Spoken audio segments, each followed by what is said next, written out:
Hello, my name is Sarah Martin and I am the quitting coach, joining you here for an episode about not giving a shit. Um, so really want to talk about some things that keep us stuck, right? Or some things that can keep us from quitting. And it's this pleasing others, right? This not wanting to let anyone down. So I will do some episodes about Ayurveda, introduction to the sister science of yoga, but in the real short of things, so we all have earth and fire and air in our makeup, right? So a lot of us earthy folks, right? Real motherly, nurturing, loyal, earthy people who really value stability can have a real hard time with change of any kind, really, but especially when it comes to thinking that we're letting someone down. So this has been a big part of my journey, and I want to share that today along with some insights and just some tidbits that have helped me along the way. So, I always like to start by sharing a practice that we can bring into our week to de-stress, to let go, to come back to our center, to take care of our nervous systems, right? Because so many times when we are stuck in habits or thought loops or things that are keeping us stuck, it's because we're not tending to our nervous system. We're just either go, go, go, go all the time, or, our thought loops are on and it makes us reach for things outside of ourselves as opposed to knowing that there's this home and center that we can come back to, right? So this is why I love the practice of yoga. And real simple is our breath, which is really interesting that, we're doing it all the time without even thinking about it, but yet we can forget, right? I can remember walking in a yoga class one Sunday, I think, and the yoga teacher said, this might be the first time that you've checked in with your breath all week. And this is when I was working full time, my kids were younger, I was like strung out. I just started crying.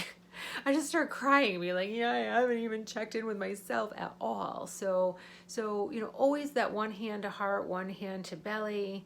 And sometimes I always was looking for things to do on the fly when I was at work or, there was demands of my time. So again, I wanting to make a lot of this more socially acceptable. I always say, I wish we could just say, hey, I just need to take a forward fold. Like I just need to bend from the hips and take a breath when you're in the middle of conflict, or I just need to lay on the ground for a moment to get grounded. But there are, some things you can do, again, just coming inside, just being aware of the breath helps it to start to slow down. So just coming inside for a moment, maybe closing your eyes. Again, maybe, if you have a desk job or you have one of those jobs, you can close your eyes and just come inside and just inquire, where is my center? Where is my center? It could be in your heart, it could be in your belly. It kind of moves around sometimes, but just sensing in. Where's my center? And then softening the belly and allowing that center space to just hold you for a moment.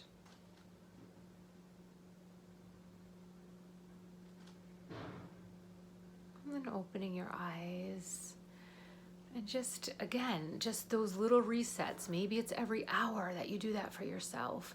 I love audible exhales. So like in the car, I drive my kids crazy and people say, what's wrong? And I'm like, no, this is preventative maintenance. There's nothing wrong with my heavy sighs. It's just that I'm letting go of, a lot of times if I'm working on something, I start to hold. I have this over sense of urgency or perfectionism or whatever it is when you're working on something, or, if you have some worries of just inhaling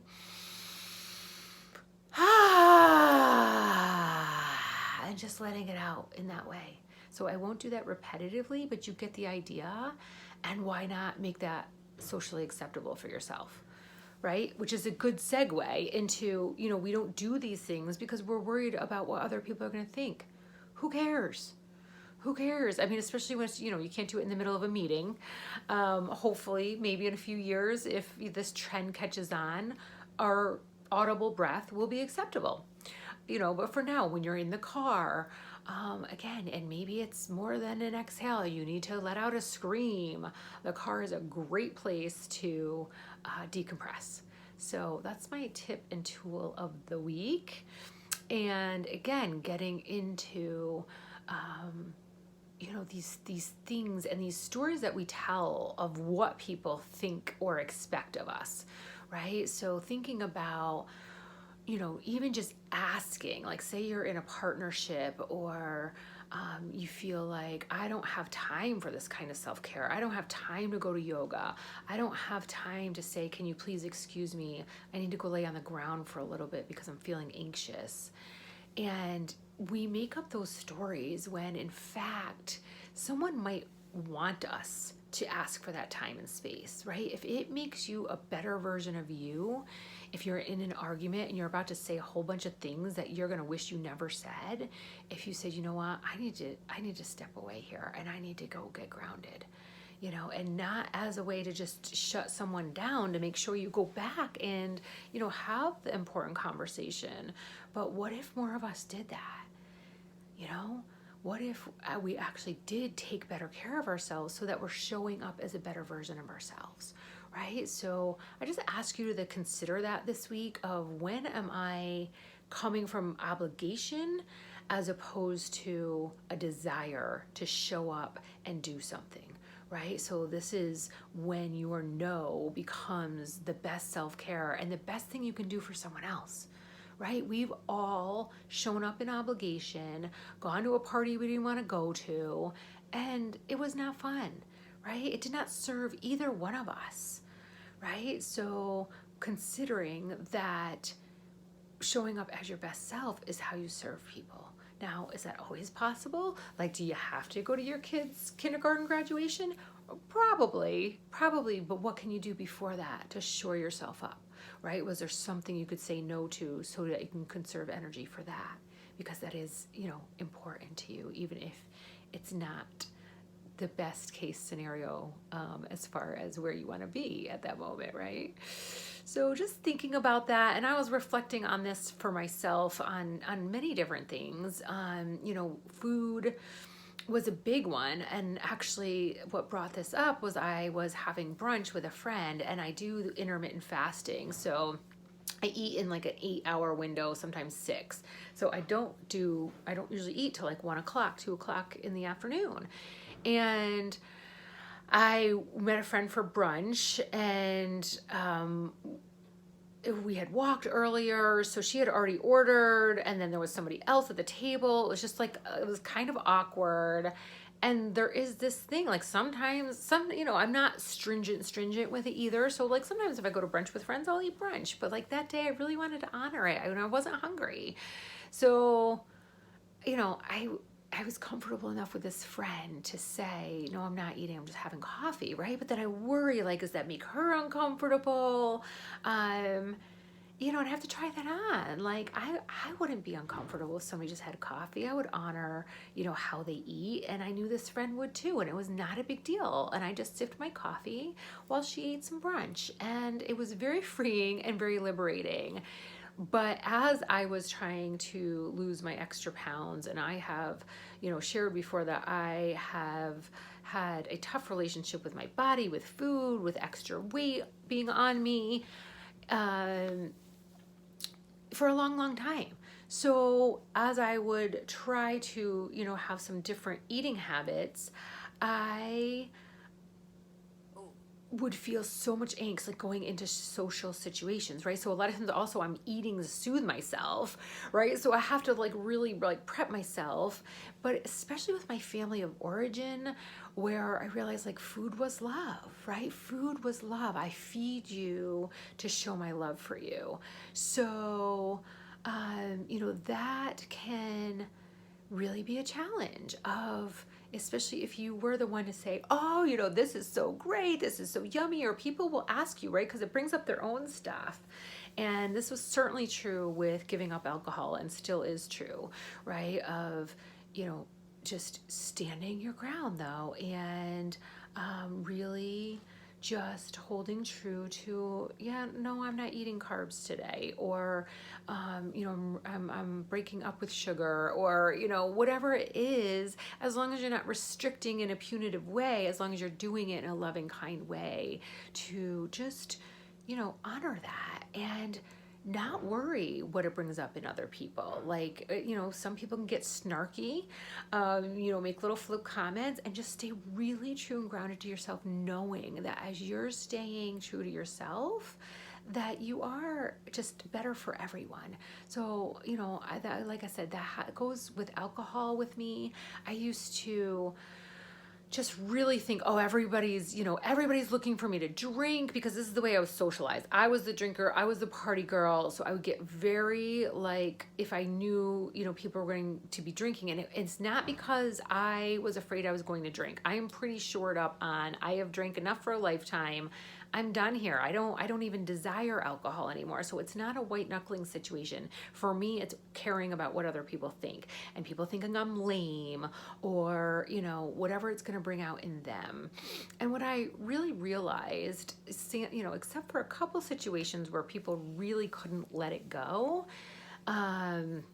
because they were getting drunk, right, and couldn't believe, like, and wanted to grill me on how I gave up alcohol, like, because I couldn't believe it, because I was pretty enmeshed, and we happened to be at a concert venue where this person had taken care of me a couple times, where I used to lose my shoes and be a hot mess, and he just couldn't get over that I didn't drink anymore. And I think subconsciously wanted to know how I did it, because probably knowing it was probably time for him to do the same. So that I was able to get up and roam around and just not let it bother me. So, unfortunately, sometimes it gets to be too much. The best thing we can do is leave the situation. But again, shoring up, and then really understanding, and there's a couple sayings that I really love. And one is, like, stop worrying about what people think of you, because they're not. They're just not, right? We are conditioned to worry and think about our appearance and how we look and what are they going to think, and think about how many times, like, even when you are in judgment, you think of somebody, it is like this and it goes away. You're not, like, stewing on it. You're never thinking, oh my gosh, they didn't eat that cake at the birthday party, or they weren't drinking. Like, we don't obsess about these things. We obsess that other people are obsessing about these things, but they're not. They're not. So, there's this one family, big drinkers, big partiers, and I realized, like, if I just get a club soda with a lime in it, I'm offered a drink a few times, but somebody's really not even paying attention. They're not paying attention. So that's one kind of tip and tool I have when it comes to food and alcohol, and, just, again, it can be hard. It can be hard that, you might start giving up some of these people that you won't have as much in common with anymore.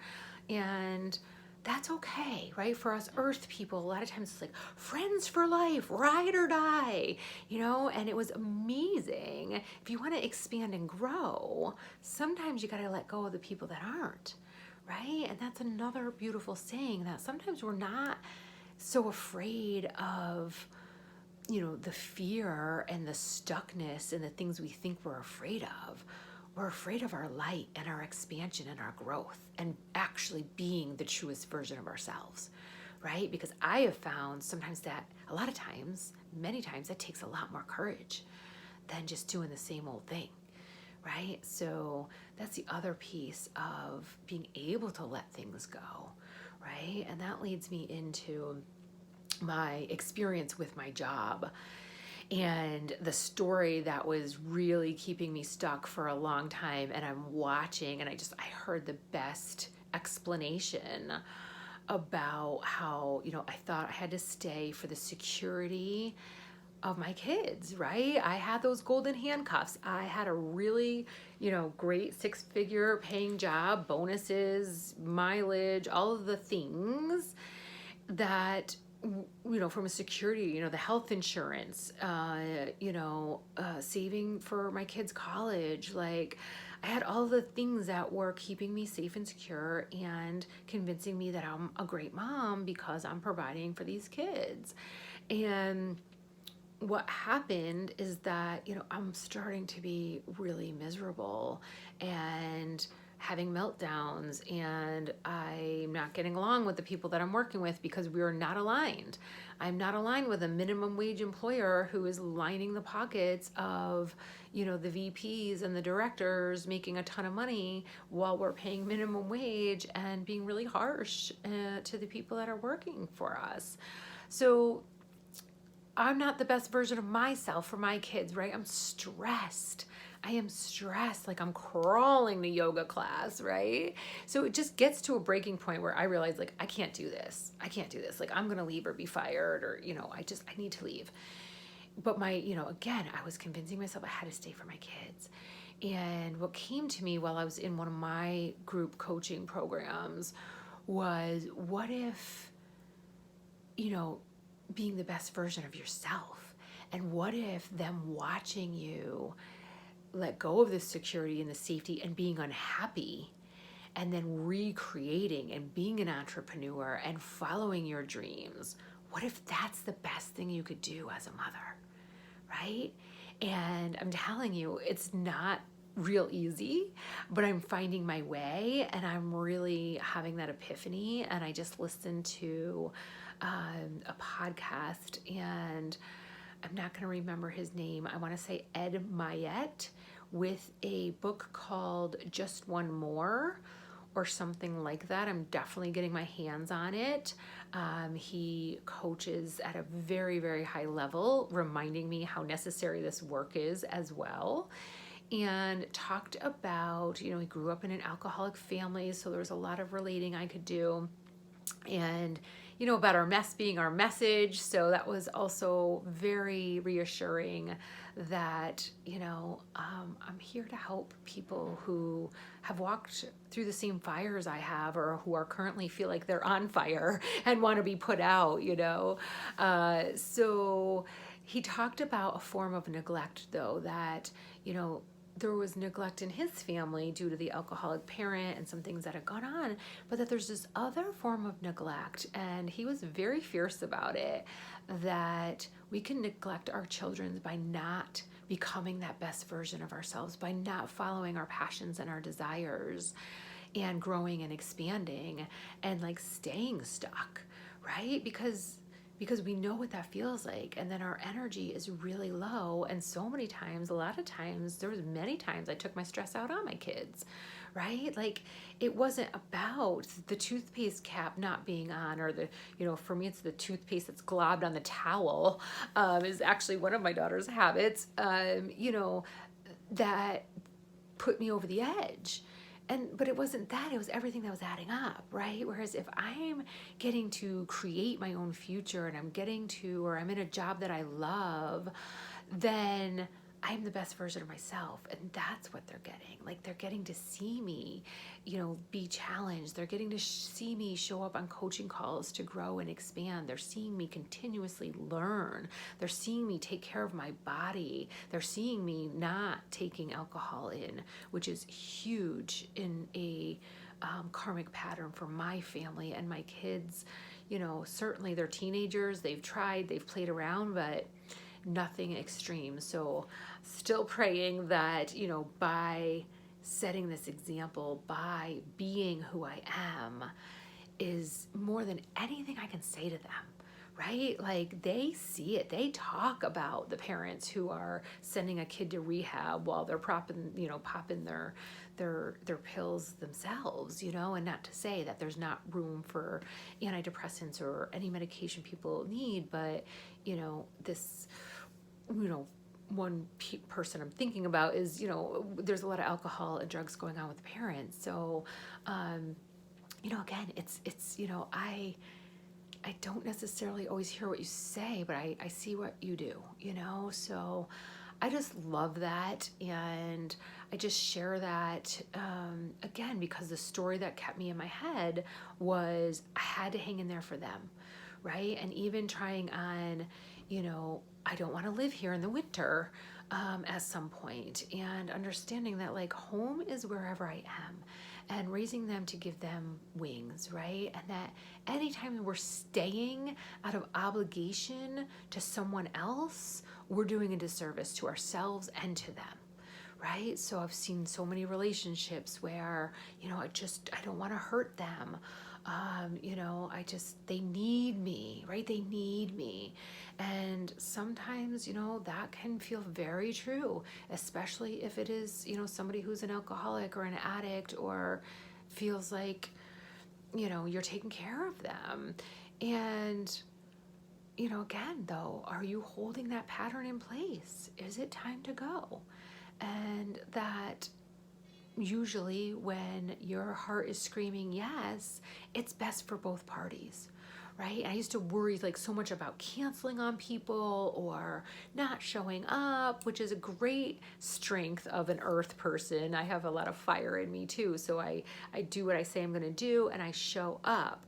But there are times when if you're really struggling or you're really, really low that day, that it's actually a disservice for you to show up, right? That it is okay to call in or say, I just can't make it today, without a lengthy excuse, without the story, without the guilt, with the, and here's what I'm going to do instead. I'm going to go take a walk in nature.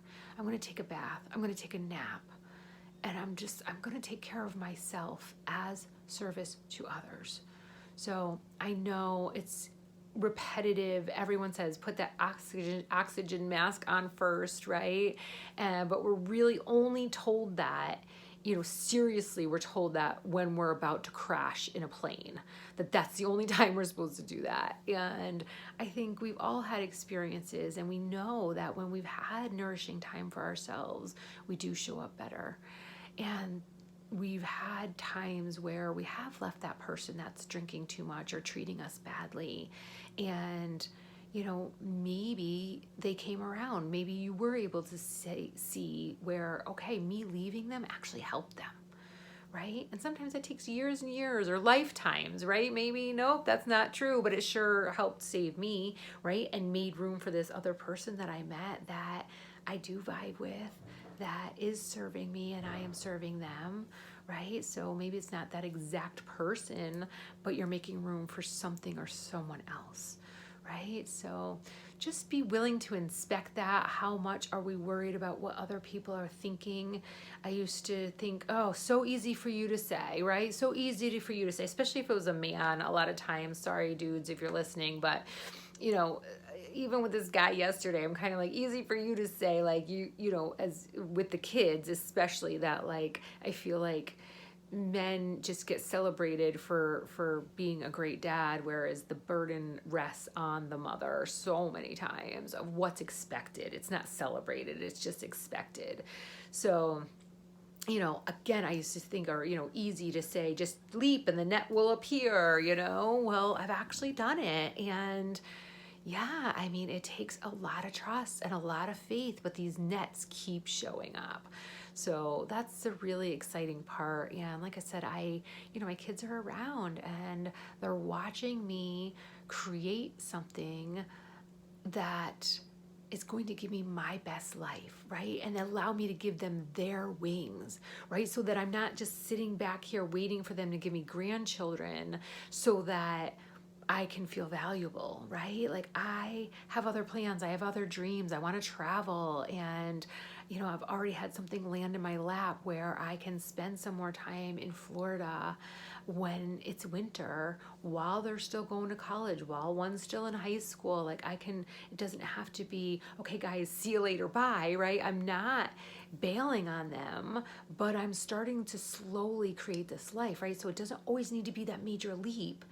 But I guess that would be the homework I would give if I were to give homework, right? Or reflection of like, what is the one change I can make for myself that is getting me closer to this life that I'm dreaming of, is getting me closer to feeling more connected to myself, to source, and to others, right? And so maybe it's just connecting to your breath a little bit more. Like, could it just be that easy? That when I'm about to go at someone I love, I just step back and breathe and think, is this actually a big deal? Like, is this actually a big deal? Like, that could be it, right? That's freaking life-changing all in itself. So it doesn't need to be, I'm going to quit my job, you know, but I'm just going to quit overreacting. I'm going to quit thinking all this stuff is a major ordeal, and I'm going to connect with my breath. So I offer you that this week, but just again, awareness. Awareness is like 70% of any change. Just when you start to be aware of things, you can choose differently. So I appreciate you tuning in.